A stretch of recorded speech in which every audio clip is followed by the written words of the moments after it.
You guys remember how back in May, Bush declared June to be National Homeownership Day? And how Bush was making such a big spiel about how getting everyone to own a home, and that it was the route to independence, and that it was the American dream to own your home, and he wanted to do whatever he could to get more people to own their home, have a home ownership, because if you own your home, you're a better neighbor, and all this stuff. Remember how he was saying all that? When you get a home loan, you're required to get loan insurance. If you cannot afford private loan insurance, you can get government insurance. All right, government insurance is itself a loan.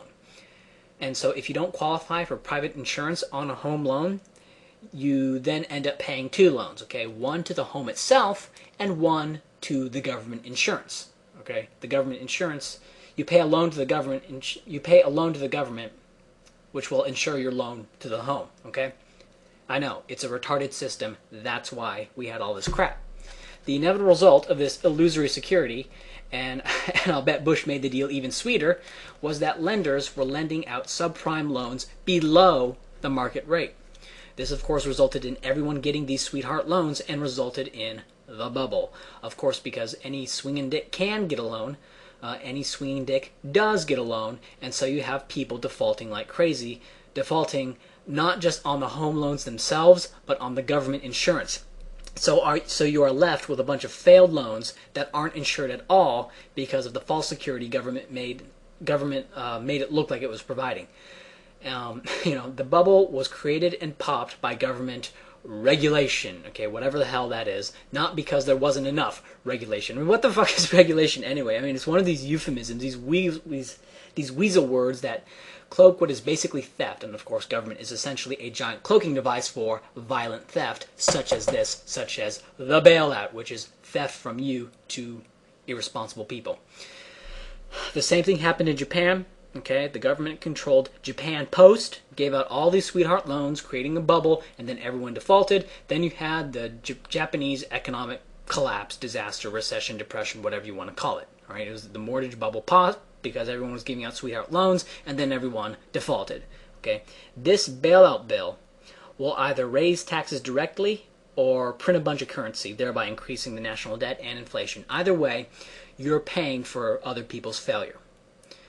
But the bill also allows for the Secretary of Treasury to buy up any mortgage-related asset he wants, no questions asked.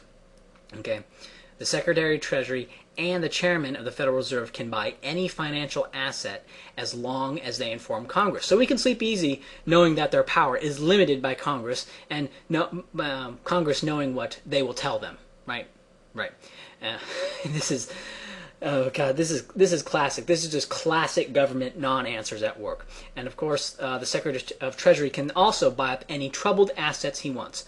How is troubled defined? Who the hell knows? It's government, okay? Remember eminent domain? This gang has been trying to find ways to control the economy for a long time. They tried it with eminent domain, and they got a big brouhaha. They got a big grassroots resistance. And so did eminent domain go away? No, but it didn't escalate anymore. Okay? And troops are also being deployed domestically. Okay, now why would they do that? Why would troops start being deployed domestically around the country? Could they be expecting resistance that needs to be put down? And if there's going to be resistance that needs to be put down, how would this resistance be put down? Why, the only way government knows how. Hell, it's the only thing government does, with guns. Also, if you read around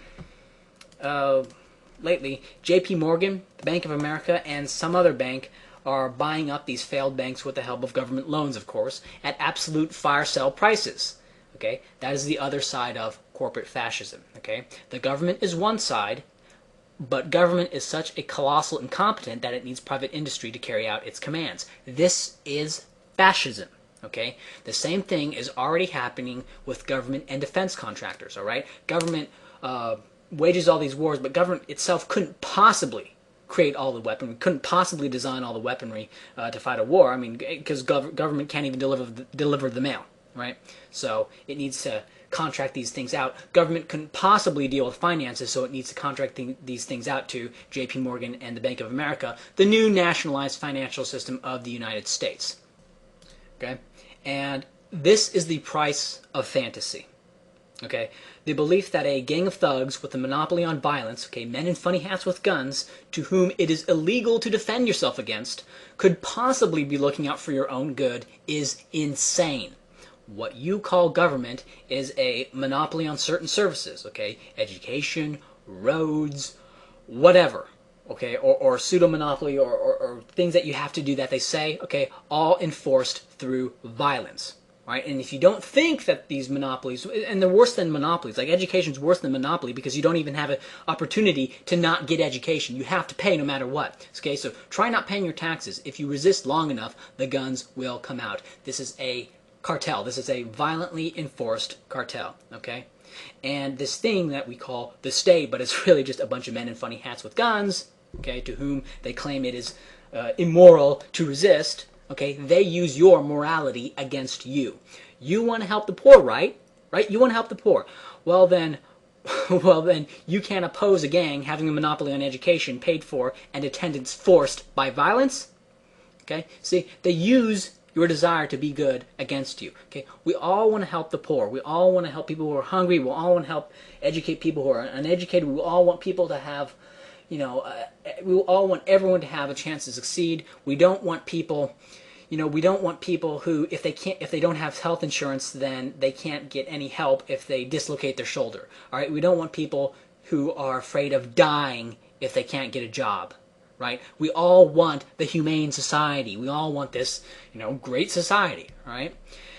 And the idea that without this insanely violent institution, which can't even deliver the mail and is responsible for all the megadeaths in human history, that without this we couldn't provide school or healthcare or economic safety nets is insane, and was a falsehood inflicted upon you during your forced indoctrination in the government-run education camps. Okay, but now the nakedness of state violence is starting to be revealed. Okay, and it is sickening and sad. It is sad to see that ass munchers like Thunderfoot would blame this on too little government. All right, how successfully the sheep rail against each other in the pen.